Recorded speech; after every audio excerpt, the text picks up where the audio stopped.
A paz do Senhor, meus amados e queridos irmãos, lição de número 4. Jesus é superior a Josué, o meio de entrar no repouso de Deus. E o nosso textuário está no capítulo 4, versículo de número 11. Olha, você está incentivando o seu aluno a ler a carta aos Hebreus? Então nós tivemos a lição 1 e estudamos o capítulo 1. Tivemos a lição de número 2, estudamos o capítulo 2. Tivemos a lição de número 3, estudamos o capítulo 3. Agora chegamos à lição de número 4. E o assunto é o capítulo 4 da carta aos Hebreus. Então incentive o seu aluno a estudar os capítulos, a ler em casa, a incentivá-los a adquirir esse bom hábito de ler, de meditar na palavra de Deus. Tá bom? Então vamos lá, textual. Procuremos, pois, entrar naquele repouso, para que ninguém caia no mesmo exemplo de desobediência.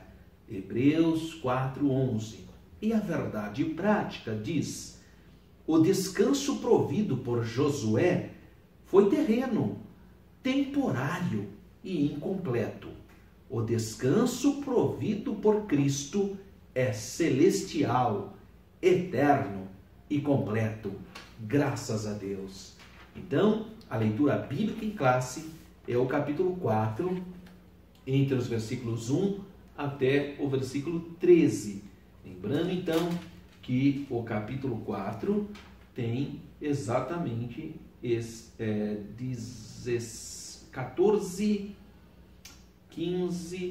versículos, né? Não, 16 versículos. O capítulo 4, então, de Hebreus tem 16 versículos e a nossa leitura em classe é do versículo 1 até o versículo 13. Muito bom. Vamos pensar um pouquinho, então, sobre esse textual especificamente, procurando, pois, entrar naquele repouso, para que ninguém caia no mesmo exemplo de desobediência.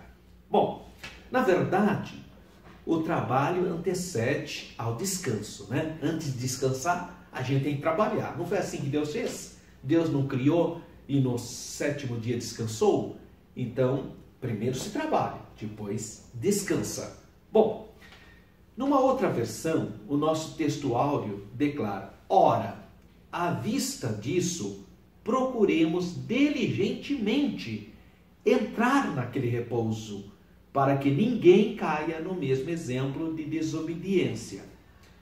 O procuremos diligentemente entrar significa esforcemos, estejamos atentos, vamos fazer a nossa parte, vamos estar motivados, vamos estar prudentemente caminhando, então diligentemente, né?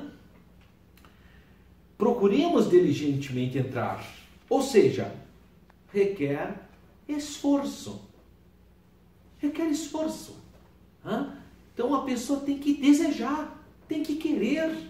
Porque tem muita gente que quer que as coisas mudem, que quer que as coisas sejam diferentes, mas ela não toma nenhuma posição. Ela não se esforça, ela não foca, ela não tem disciplina. Então nós temos que fazer também a nossa parte, né? O milagre Deus fará, mas o que cabe a nós temos que fazer. E aqui fala de um esforço que figura nesse versículo, aponta para a correta busca, para o principal elemento que nós temos que ter, a busca da vida eterna, não é? Em lutarmos com o propósito de obter o descanso divino. Isso nos faz lembrar a carta de Paulo aos Filipenses, no capítulo 2, versículos 12 e 13. Eu vou ler para você. Diz assim: de sorte que, meus amados irmãos, assim como sempre obedecestes, não só na minha presença, mas muito mais agora na minha ausência, assim também operai a vossa salvação com temor e tremor, porque Deus é o que opera em vós tanto o querer como o efetuar segundo a sua bondade. Então o trabalho, ou seja, o esforço, neste caso, é o contrário da desobediência. Aqueles que são incrédulos, desobedientes, tal como deu no caso daquela geração do deserto, daqueles 40 anos lá no deserto, o que aconteceu? Afastaram-se de Deus. O autor sagrado, então, agora está exortando os crentes judeus, os crentes hebreus, que se esforçassem na fé cristã, demonstrando lealdade a Cristo. Não era fácil. Aquela ideologia cultural fazendo com que muitos deles fossem de volta para o judaísmo, para os ritos da lei, para os rituais da lei. Não era fácil, mas eles tinham que se esforçar para se manter fiéis na promessa, fiéis ao Messias, leais a Cristo. Ao fazerem isso, o descanso se firmaria, porquanto o descanso segue-se a luta, o labor. Procuremos, pois, entrar nesse descanso. O cristão deve, sem dúvida, se esforçar em direção ao alvo celestial. Então, enquanto nós estamos aqui não é o nosso descanso. Aqui é luta, é dificuldade, são desafios, trabalho. Mas nós estamos em busca do nosso descanso, que é celestial. No apego à santa palavra de Deus. É isso que diz o versículo 12. O versículo 12 diz, porque a palavra de Deus é viva e eficaz, e mais penetrante do que qualquer espada de 2 gumes, e penetra até a divisão da alma e do espírito, e das juntas e medulas, ou seja, o espírito, alma e corpo, né? Alma e espírito, a divisão, que são duas, são expressões que não se separam, né? Espírito e alma, separa do corpo. Mas a palavra de Deus penetra até a divisão do espírito e da alma, e das juntas medulas, que é o corpo, e é apta para discernir os pensamentos e intenções do coração. Então, aqui tem o que? Uma palavra exortativa para me apegar à Bíblia, apegar à palavra, porque ela é poderosa para me deixar puro, né? E dedicação à oração. Ao versículo 16, que é o último versículo aqui do capítulo 4. Assim, aproxime-nos do trono da graça, com toda confiança, a fim de recebermos misericórdia e encontrarmos graça que nos ajude no momento da necessidade. Então, o que é aproximar do trono da graça? Entra no seu quarto, fecha a porta e aproxime-se do trono da graça. Busca a presença de Deus, rasga o seu coração diante do Senhor, confessa os seus pecados, as suas pequenezes, as suas fragilidades. Pede para Deus sondar o seu coração. Então tenha comunhão com Jesus. Palavra e oração. Comunhão com o Senhor. Né? São os esforços nossos nessa terra. E a palavra de Deus, nosso Senhor Jesus, entrou nesse descanso glorioso. A palavra de Deus nos diz que Ele acha-se à direita de Deus Pai Todo-Poderoso, no Santo dos Santos, e é superior aos sumos sacerdotes do antigo rito. É isso que o judeu, que o hebreu tinha que entender, que aqueles sacerdotes que estavam no templo tinham passado, porque agora havia o sumo sacerdote eterno. Em Hebreus capítulo 10, versículo 19 e 23, e antes ainda, nós podemos ler aqui também, ainda em Hebreus, ele diz assim: visto que temos um grande sumo sacerdote, Jesus, Filho de Deus, que penetrou os céus, retenhamos firmemente a nossa confissão, que é Hebreus 4, né? Visto que temos um grande... Hebreus 4, 14.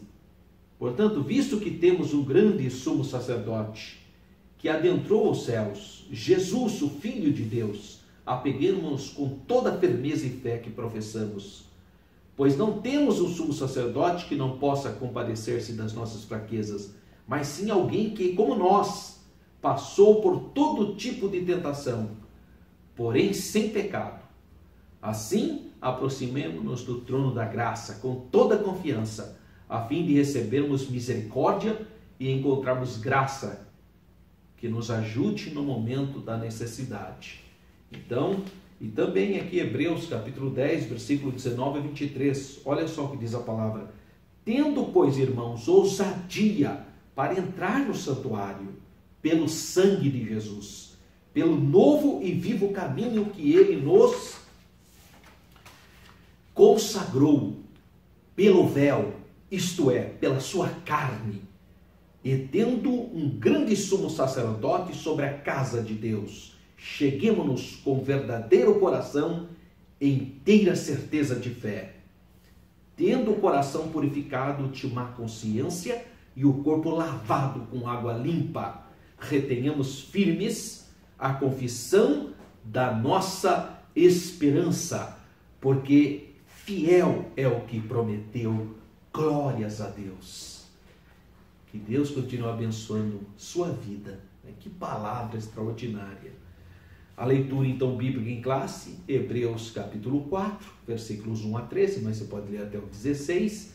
A interação, o texto aos Hebreus 4 mostra que a história de Josué representa para a igreja de Cristo, né? O que representa a história de Josué para a igreja de Cristo, enquanto o ministério do sucessor de Moisés foi de caráter terreno, né? Para pôr as tribos de Israel, conquistar Canaã para as tribos de Israel, depois de guerras contínuas. Jesus, o Messias, o Cristo, proveu o descanso celestial, eterno e completo. Então, nesta oportunidade, nós vamos ver esse contraste, então, entre a vida de Josué e do Senhor. Muito bem. Jesus, então, proveu uma mensagem superior à de Josué. Isso é muito importante. Primeiro, uma mensagem que deve ser recebida pela fé. O autor inicia seu argumento, então, afirmando e declarando, primeiro, ele afirma que as boas novas foram pregadas aos seus contemporâneos, assim como havia acontecido com os crentes dos dias de Josué.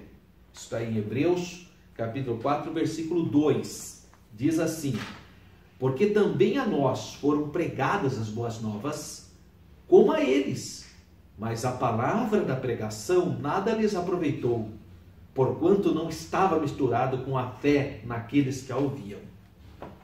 Então, tanto aqui como no versículo 6, o autor usa o verbo grego evangelizomai, que significa evangelizar, pregar as boas novas a alguém. E a mesma raiz que dá origem à palavra evangelho. Em segundo lugar, o autor declara que a palavra da pregação nada lhes aproveitou, porquanto não estavam misturadas com a fé naqueles que a ouviam. Muitos crentes do antigo pacto haviam ficado de fora da terra santa, da terra prometida, porque não receberam a mensagem com fé. O que se poderia esperar então dos que receberam a mensagem em sua plenitude, mas não lhe deram crédito. Triste isso, né? Subtópico 2, do tópico 1, uma mensagem que se fundamenta na obediência.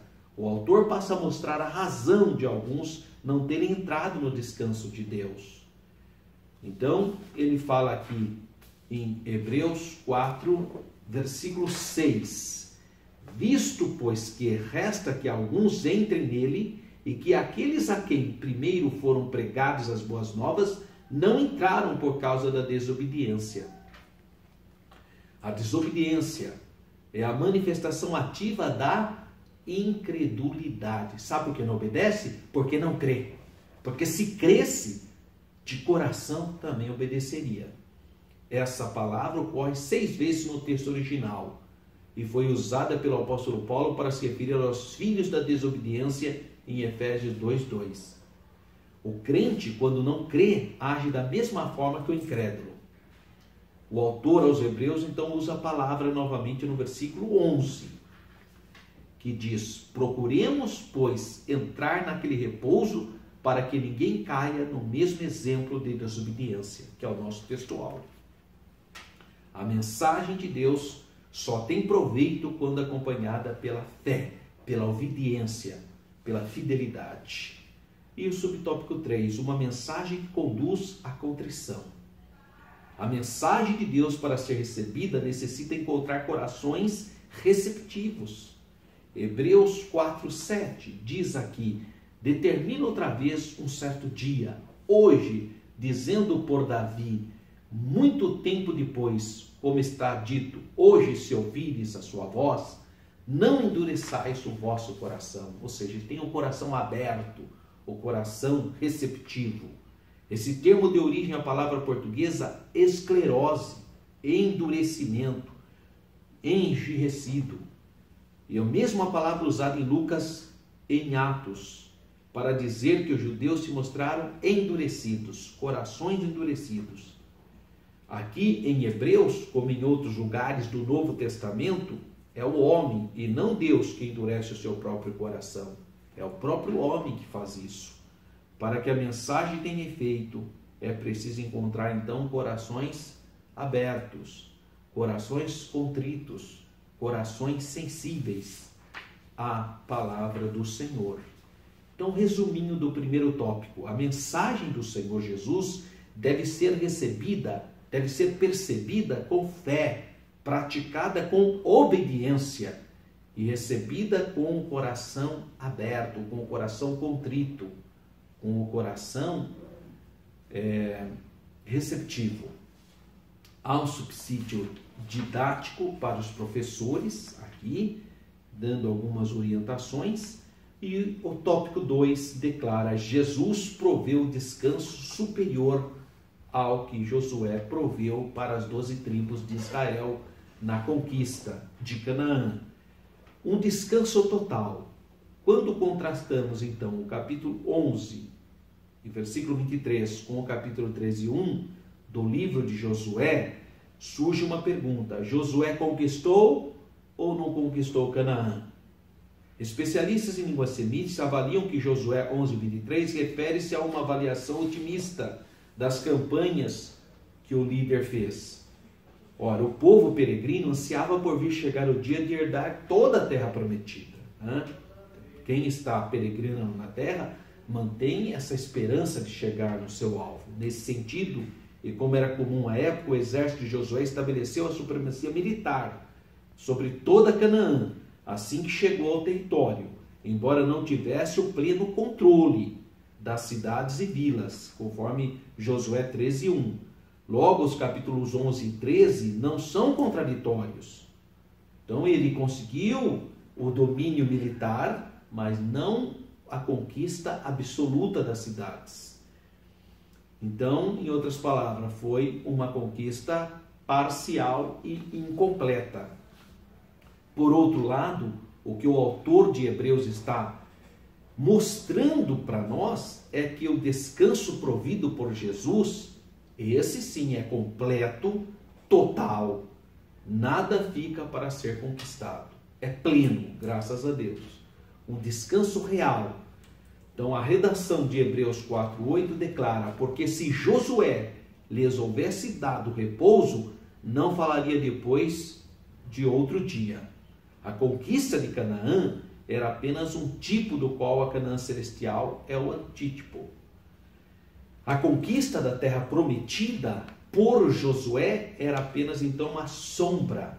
E é isso mesmo que o livro de Hebreus fala.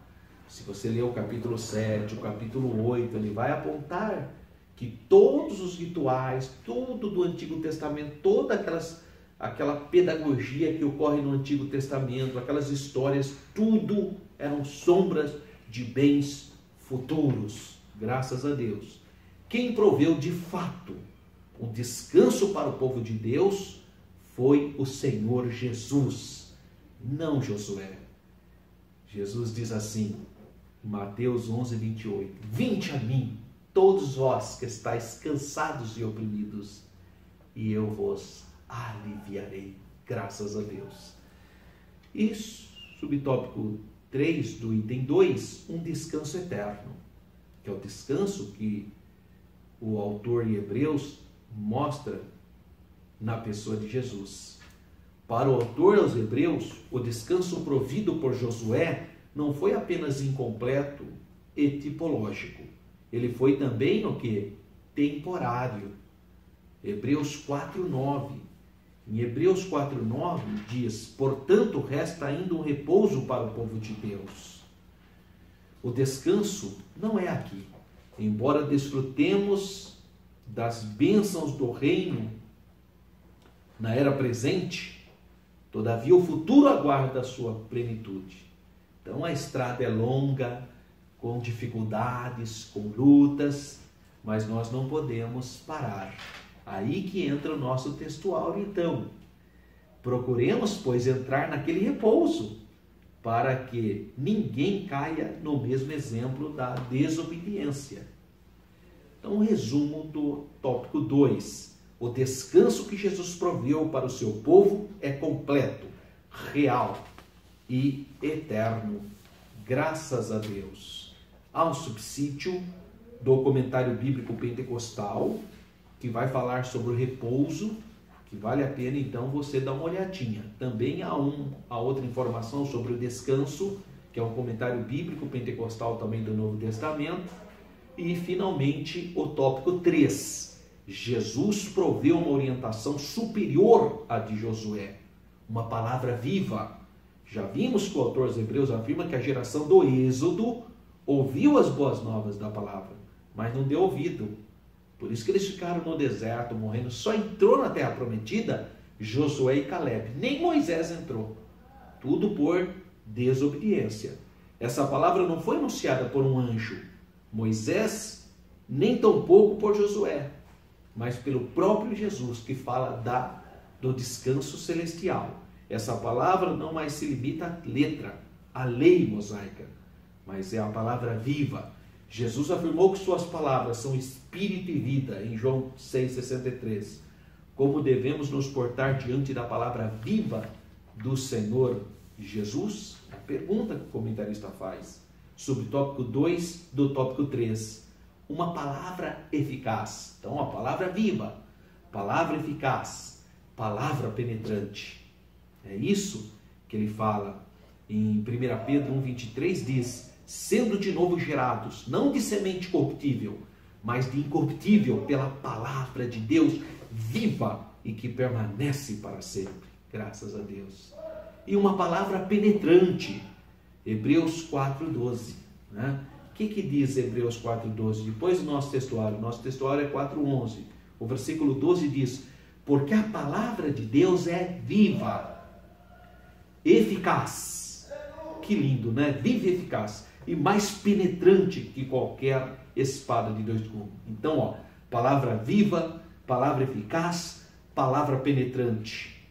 E penetra até a divisão da alma e do espírito, e das juntas e medulas, é apta para discernir os pensamentos e intenções do coração. Essa é a palavra de Deus. Então, resumo do item 3. A orientação de Jesus foi manifesta por meio da palavra viva, eficaz e penetrante. Graças a Deus. Há um pequeno subsídio aqui na nossa lição, que fala então para os itens, fazer análise dos itens específicos, dos tópicos, né, os objetivos, fazer essa análise. E encerra então, ao terminar a exposição deste tópico, e com o auxílio das sessões objetivos específicos e síntese dos tópicos, então é para fazer uma recapitulação dos assuntos abordados. Isso é muito bom. Aliás, você pode fazer a recapitulação da lição 1, sobre a carta aos Hebreus e a excelência de Cristo, sobre a lição 2, uma salvação grandiosa, sobre a lição 3, a superioridade de Jesus em relação a Moisés, e obviamente a 4, que nós estamos, Jesus é superior a Josué, o meio de entrar no repouso de Deus.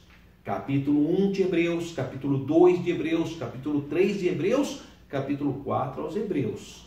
Então a palavra-chave dessa lição 4 é repouso. A palavra-chave é descanso. Todos nós nos fatigamos na caminhada da vida. Eu e você. Sei que a pessoa terminou o ano, está começando o ano e está cansada, está fatigada, está cheio de problemas para resolver. Portanto, não é se cansar, mas permitir que fatores diversos interrompam a nossa jornada de fé. Esse é o problema. Cansado você vai ficar. Eu fico cansado, você fica cansado. O problema onde está? Está quando esses problemas interferem na nossa caminhada. Então, cansado nós vamos estar mesmo. E problema nós vamos ter também. Mas não deixar que esses problemas interfiram na nossa caminhada. As mesmas coisas podem acontecer conosco se não atentarmos para a santa, viva e eficaz palavra de Deus. A negligência, não ler a palavra, não ter a palavra junto do seu coração. Nessa jornada temos como guia não Moisés, não Josué, mas o Senhor Jesus, que é o autor e o consumador da fé. Que Deus continue abençoando sua vida. Acesse o nosso site www.tudojuntoprofessoralberto.com.br. Você pode baixar toda a lição, o comentário do texto áudio está à sua disposição. E não esqueça de compartilhar esse vídeo para os demais professores, para os demais alunos, para os irmãos da igreja, para os seus amigos, para os seus familiares. Que esse vídeo seja bênção para todos.